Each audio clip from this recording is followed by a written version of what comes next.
अब भारत में 3 वैक्सीन के इस्तेमाल की मंजूरी मिल गई है। पहले से थी कोविशील्ड और कोवैक्सीन, अब है रूस की बनाई हुई vaccine Sputnik V. Drug controller general of India यानी कि DCGI से स्पुतनिक के इस्तेमाल की मंजूरी मिल गई है। इस वीडियो में हम तीनों वैक्सीन के बारे में बारी बारी से बताएंगे।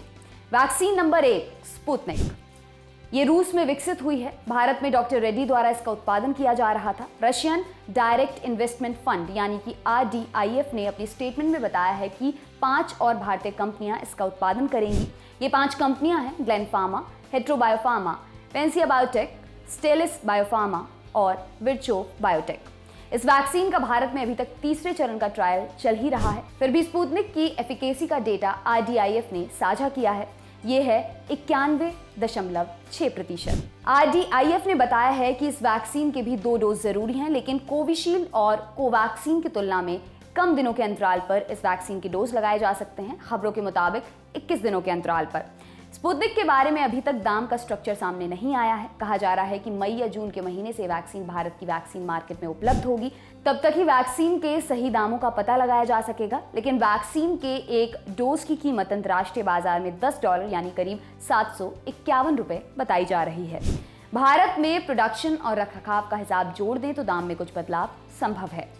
इस वैक्सीन के पाउडर फॉर्म को फ्रिज के आम तापमान पर रखा जा सकता है 2 से 8 डिग्री के बीच, और जो इस वैक्सीन का तरल रूप है उसे -18 डिग्री पर स्टोर करना पड़ता है। Vaccine number 2 Covishield, serum institute of India द्वारा बड़े स्तर पर निर्मित की जा रही है कोविशील्ड।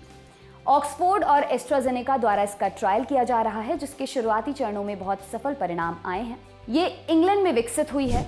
भारत के पुणे में मौजूद सीरम इंस्टीट्यूट ऑफ इंडिया में इस वैक्सीन का उत्पादन हो रहा है। दुनिया भर में किए गए ट्रायल्स के आधार पर बनाने वाली ऑक्सफोर्ड यूनिवर्सिटी ने बताया कि वैक्सीन 70.4% कारगर है।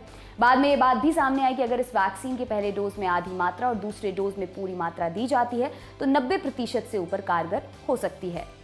इसके 2 डोज चाहिए 4 से 12 हफ्तों के अंतराल पर। प्राइवेट अस्पतालों में 250 रुपए प्रति डोज मूल्य है। सरकारी अस्पताल में ये मुफ्त में उपलब्ध है।